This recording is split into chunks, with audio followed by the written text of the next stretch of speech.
नमस्कार, बहुत बहुत स्वागत है आप सभी दर्शकों का। और साथ ही मैं इस वक्त मौजूद था उत्तम नगर विधानसभा वानी बिहार में, और साथ ही हमारे विनोद जिंदल जी हैं जो कि प्रधान हैं वानी बिहार RWA के। सर बहुत बहुत स्वागत है आपका। इस बार सर 15 अगस्त मनाया जा रहा है 79वां, तो सबसे पहले क्या मैसेज देंगे अपने देश और क्षेत्रवासियों? मैं अपने सभी देशवासियों को 79वें स्वतंत्रता दिवस की हार्दिक शुभकामनाएं और बधाई देता हूं। सभी स्वस्थ रहें, सभी फले फूलें। तो इस पर सेलिब्रेट कर रहे हैं आप इस बार सर अपना? वो तो हर साल ही करते हैं, हम हर साल ही करते हैं। तो हमारे लिए गर्व का क्षण होता है, इसको तो सेलिब्रेट करना ही होता है, इसको तो मनाना ही होता है। अच्छा, RWA इस समय आपकी कैसे चल रही है सर? आप यहाँ के चुने हुए प्रधान हैं वानी बिहार। नहीं, मेरी RWA की भी यदि बात करें तो मेरी RWA बहुत अच्छी चल रही है। कॉलोनी में सभी कार्य से खुश हैं और कॉलोनी लेवल पर जो भी कार्य हो रहे हैं वो हम अपने तरीके से कर रहे हैं। किस तरीके से काम कर रहे हैं? आप तो विधायक भाजपा के हैं, यहाँ के मौजूदा विधायक पवन शर्मा जी, आज उनको 6 महीने लगभग हो चुके हैं, तो किस तरह से कोऑर्डिनेट उनका चल रहा है? देखिए, मैं यदि विधायक जी की बात आप मुझसे पूछें तो मुझे कहते हुए कतई संकोच नहीं है कि कार्य के नाम पर अभी तक विधानसभा में 0 काम हुए हैं।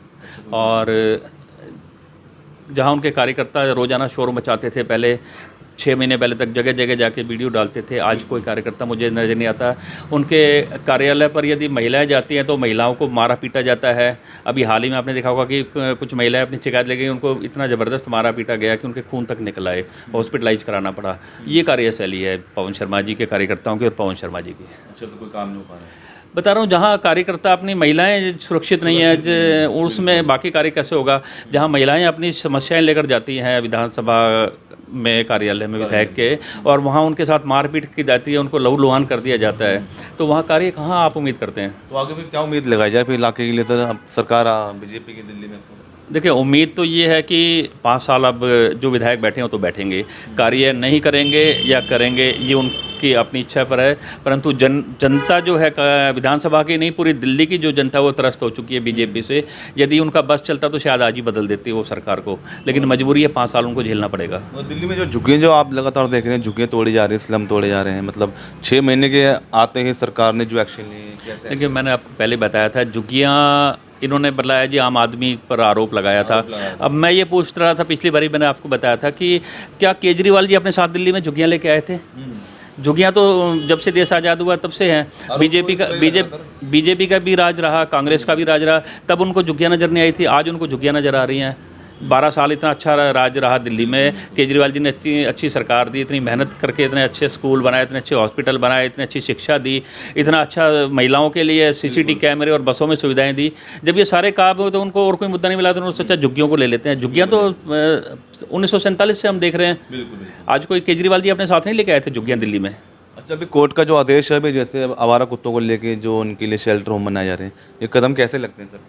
देखिए, मैं व्यक्तिगत तौर पे दीजिए, आप मेरे से पूछेंगे तो मैं नहीं समझता कि कोई अच्छा निर्णय लिया गया है। शायद ये एक बहुत जल्दबाजी में माननीय उच्च न्यायालय के 2 जजों ने एकदम अपना निर्णय थोप दिया, ये दिल्ली की जनता पर भी और देश की जनता पर भी और सभी जितने भी विभाग हैं उन पर।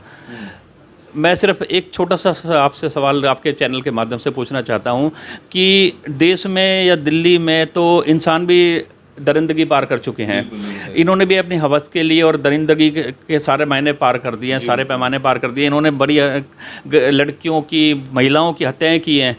तो क्या माननीय उच्च न्यायालय ने उस टाइम आदेश दिया था कि सभी इंसानों को उठा के आप जेल में डाल दें, सभी इंसानों को उठा के शेल्टर होम में डाल दें?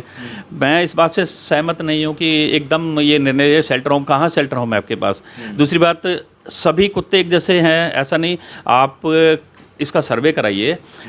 कॉलोनियों में, गलियों में जो स्ट्रीट डॉग हैं, बहुत से लोग ऐसे हैं जो उनसे बड़े प्रभावित हैं और उनको खाना भी डालते हैं। यहाँ तक कि कुछ कॉलोनियाँ ऐसी हैं जिसमें रात को कोई उपद्रवी या कोई गैर मंशा वाला व्यक्ति कॉलोनी में या गली में घुस नहीं सकता। उनको पता है कि इस गली में 2 कुत्ते हैं, वो देख के दूर से भौंकने लगते हैं, उनको भगा देते हैं। तो मेरे हिसाब से तो ये निर्णय ठीक नहीं लिया गया अभी। चोरी चकारी और बढ़ेगी फिर तो सर अपराध? चोरी चकारी तो बढ़ ही रही है। पिछले 6 महीने में जितने हालत ख़राब हुई है ना दिल्ली की, वो बढ़ ही रही है।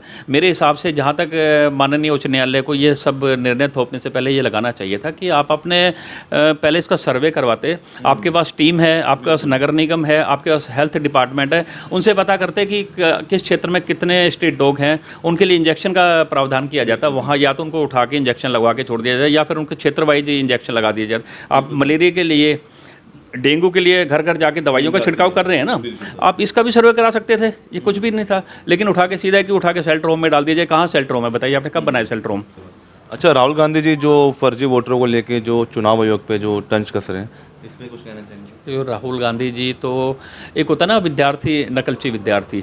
मैं कहूँगा कि राहुल गांधी जी का वही हिसाब है, एक नकलची विद्यार्थी वाला। ये मुद्दा तो अरविंद केजरीवाल जी ने उठाया था, आपको याद होगा। अब चुनाव आयोग के खिलाफ इन्होंने बड़ी वो की कि दिल्ली में और बाकी राज्यों में वोटर चोरी किया जा रहा है, वोट चोरी किया जा रहा है, इस तरह से किया जा रहा है। अब जब दिल्ली में सरकार नहीं, तो राहुल जी ने सोचा कि ये मुद्दा मेरे लिए अच्छा रहेगा, मैं इसको भुना लेता हूँ। ये सिर्फ एक कॉपी करने वाली बात है। ये तो केजरीवाल जी ने काफ़ी टाइम पहले उठा दिया था कि इस तरह से चुनाव आयोग सरकार के साथ मिलकर वोट चोरी का पेशा चल रहा है, काम चल रहा है। तो इस समय ऑपरेशन सिंदूर को भी लगातार आप देख रहे हैं कि हर सोशल मीडिया पे, हर जगह खबरों पे चल रही है। इस समय संसद में भी चल रहा है, बवाल हो रहा है इस समय ऑपरेशन सिंदूर को लेकर। क्योंकि मुझे अच्छे से याद है कि एक कोई स्टेटमेंट मैंने सुना था और बड़ा अच्छा लगा मुझे कि ऑपरेशन सिंदूर नाम ही गलत रखा गया। जिन बहनों के सिंदूर उजड़ गए उनको ऑपरेशन सिंदूर नाम दे रहे हैं, जिनके मांग उजड़ गई उनको ऑपरेशन सिंदूर नाम दिया मोदी जी ने। तो नाम रखने से पहले सोचना चाहिए था। ऑपरेशन सिंदूर का क्या मतलब है कि आपने किसी के घर बसाया, आपने किसी की मांग भरी है देश में, किसी का घर बसाया, आपने किसी महिला को सम्मान दिया है। जिनके परिवार उजड़ गए, जिनके पति उजड़ गए, जिनके पति उस टाइम वहाँ आतंकवादी हमले में मारे गए, आप उनको सिंदूर, ऑपरेशन सिंदूर कर रहे हैं, आप उनके घरों में सिंदूर भेज रहे हैं, उनके मतलब घाव पर नमक छिड़कने वाली बात है ये। तो आम आदमी पार्टी और 12 साल या 11 साल का जो भी उनका शासन रहा, तो आज की जो स्थिति है वो दिल्ली में, वो किस तरह की देखी जाए? देखिए, 12 साल का स्वर्ण काल था मेरे हिसाब से। बीजेपी, कांग्रेस और ये सब छोड़ दीजिए, केजरीवाल जी ने जो 12 साल दिल्ली में राज किया, वो दिल्ली की जनता के लिए एक सुनहरा अवसर रहा वो। और आज दिल्ली का हर बच्चा उस 12 साल को याद करता है। महिलाएं खासकर याद करती हैं। बड़ी सुरक्षित थी, किसी भी कार्यालय में, विधायक कार्यालय, निगम पार्षद कार्यालय में, किसी में भी वो बेहिचक होकर चली जाती थी, अपनी शिकायत सुनने, बड़ा मान सम्मान मिलता था। आज आप देख रहे हैं विधायक के कार्यालय पर जाते तो महिलाएं पिटती है वहाँ पर। महिलाएं बसों में जाती हैं, वहाँ देखती थी कि पहले गार्ड लगे होते थे उनकी सुरक्षा के लिए, आज वो ख़त्म हो गए हैं।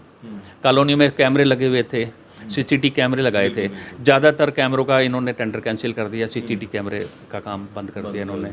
एजुकेशन को लेकर आप देख लीजिए, मनमानी फीस वाला सिस्टम शुरू कर दिया है। तो ये सब चीज़ें, जितनी दिल्ली में सुविधाएं और जितने अच्छे कार्य केजरीवाल जी के टाइम में है, उनको जनता याद कर रही है। और इसीलिए कहती है कि एक मौका मिल जाए तो हम तुरंत इसको बदल दें सरकार को और दोबारा केजरीवाल जी को ले आएँ।